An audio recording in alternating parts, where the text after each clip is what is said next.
नमस्कार। कभी सोचा है कि गांव वाली फिश करी में ऐसा क्या खास होता है? मतलब वो स्वाद जो हमेशा याद रह जाता है। आज हम उसी पारंपरिक रेसिपी के हर एक राज से पर्दा उठाएंगे। चलिए देखते हैं ये बनती कैसे है।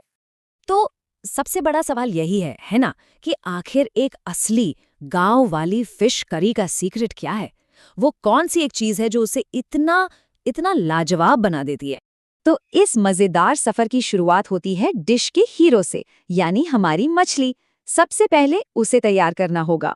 यहाँ हमारे पास है करीब 500 ग्राम रोहू मछली, बिल्कुल ताज़ा। और हाँ, इसे अच्छी तरह से धोकर इसकी स्किन यानी त्वचा हटा दी गई है। इससे होता यह है कि करी का जो असली स्वाद है वो एकदम उभर कर आता है। अब आता है मैरिनेशन। ये बहुत सिंपल है पर बहुत ज़रूरी। बस आधा चम्मच हल्दी पाउडर, आधा चम्मच लाल मिर्च पाउडर और थोड़ा सा नमक। इन सब को मछली के हर पीस पर हाथों से धीरे धीरे लगाना है ताकि मसाले अंदर तक पहुंच जाएं। यहीं से असल में स्वाद की परतें बननी शुरू होती हैं।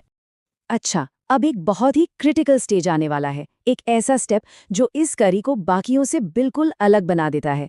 मछली को ग्रेवी में डालने से पहले हम उसे थोड़ा पकाएंगे, जिससे उसका टेक्सचर और टेस्ट दोनों ही बेहतरीन हो जाएंगे। और देखिए, गांव वाली फिश करी का असली मजा वो तो सरसों के तेल के बिना आ ही नहीं सकता। इसका जो एक तीखापन, एक अपनी खुशबू होती है ना, वही तो इस डिश की जान है। तो यहाँ हम करीब 100 ग्राम सरसों का तेल ले रहे हैं। और ये रही एक प्रो टिप, इससे करी में गजब की खुशबू आएगी। मछली डालने से बस जरा सा पहले इस गरम तेल में 1/4 चम्मच मेथी दाना डालना है। जैसे ही ये चटकने लगे, अरे वाह, इसकी जो महक उठती है वो कमाल की होती है। बस 2 मिनट मछली के टुकड़ों को हर तरफ से सिर्फ 2-2 मिनट के लिए ही फ्राई करना है। ध्यान रहे, यहाँ मकसद इसे पूरा पकाना नहीं है। हमें बस एक हल्की सी गोल्डन लेयर चाहिए बाहर से। इससे मछली ग्रेवी में जाके टूटेगी नहीं। चलिए, अब बनाते हैं इस डिश का दिल, यानी इसका मसाला। एक बढ़िया खुशबूदार मसाला जिसपे पूरी करी का स्वाद टिका होता है। तो मसाले की नींव के लिए हमें चाहिए 3 गीली चीजें। एक बड़े प्याज का पेस्ट, 1 चम्मच अदरक लहसुन का पेस्ट और 3 बड़े चम्मच दही। प्याज और अदरक लहसुन के पेस्ट को बचे हुए तेल में तब तक भूनना है जब तक ये सुनहरा न हो जाए। जैसे ही प्याज वाला पेस्ट भुन जाए, अब इसमें जाएंगे सूखे मसाले। 1 चम्मच लाल मिर्च पाउडर, 1 चम्मच कश्मीरी लाल मिर्च रंग के लिए, 1.5 चम्मच धनिया पाउडर, थोड़ी सी हल्दी और नमक। और फिर इसमें दही डालकर मिलाएंगे। बस अब इसे भूनना है और देखना है कि कैसे एक गाढ़ा शानदार मसाला तैयार होता है। इसका रंग ही सब कुछ बयां कर देगा। अच्छा, अब जो स्टेप आने वाला है उसे इस पूरी रेसिपी का सबसे सबसे ज़रूरी हिस्सा कहा गया है। अगर एक बेहतरीन करी चाहिए तो इस स्टेप पर पूरा ध्यान देना होगा। इसे बिल्कुल भी हल्के में नहीं ले सकते। तो सबसे ज़रूरी चीज़ है सब्र, यानी पेशेंस। मसाले को अच्छी तरह भूनना है। थोड़ा सा, करीब आधा कप पानी डालकर इसे धीमी आंच पर तब तक पकाना है जब तक ये तेल मसाले से अलग होकर ऊपर न तैरने लगे।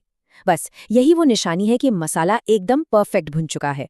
इसी से करी का वो गहरा वाला स्वाद आएगा। और हाँ, एक और खुफिया हथियार, कसूरी मेथी। 1 बड़ा चम्मच कसूरी मेथी को हाथों में लेकर ऐसे मसल कर डालना है। ऐसा करने से इसकी खुशबू एकदम से जाग जाती है और जब ये मसाले के साथ भूनती है ना, तो एक बहुत ही अनोखा फ्लेवर देती है। तो हमारी बुनियाद एकदम मजबूत और तैयार है। अब बस सारी चीजों को एक साथ लाने की बारी है। करी को उसकी मंजिल तक पहुंचाते हैं। ये जो हमारा शानदार भुना हुआ मसाला है, इसमें अब ग्रेवी बनाने के लिए लगभग 1 कप पानी डालेंगे। ग्रेवी कितनी गाढ़ी या पतली रखनी है, ये पूरी तरह से अपनी पसंद पर है। अब जो हमारी फ्राइड फिश है, उसे बहुत ही धीरे से एक एक करके इस ग्रेवी में रखना है। बस, और फिर धीमी आंच पर ढककर इसे 10 मिनट तक पकने देना है। इतने टाइम में मछली मसालों का सारा फ्लेवर अपने अंदर खींच लेगी।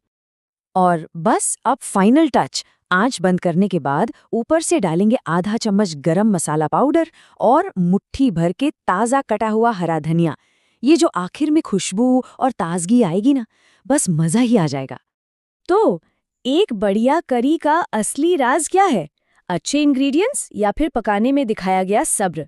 ये रेसिपी बताती है कि है तो दोनों ही ज़रूरी, पर शायद असली जादू उस मेहनत और सब्र में ही है जो मसाला भूनते वक्त लगता है। इस पर सोचने वाली बात है ना?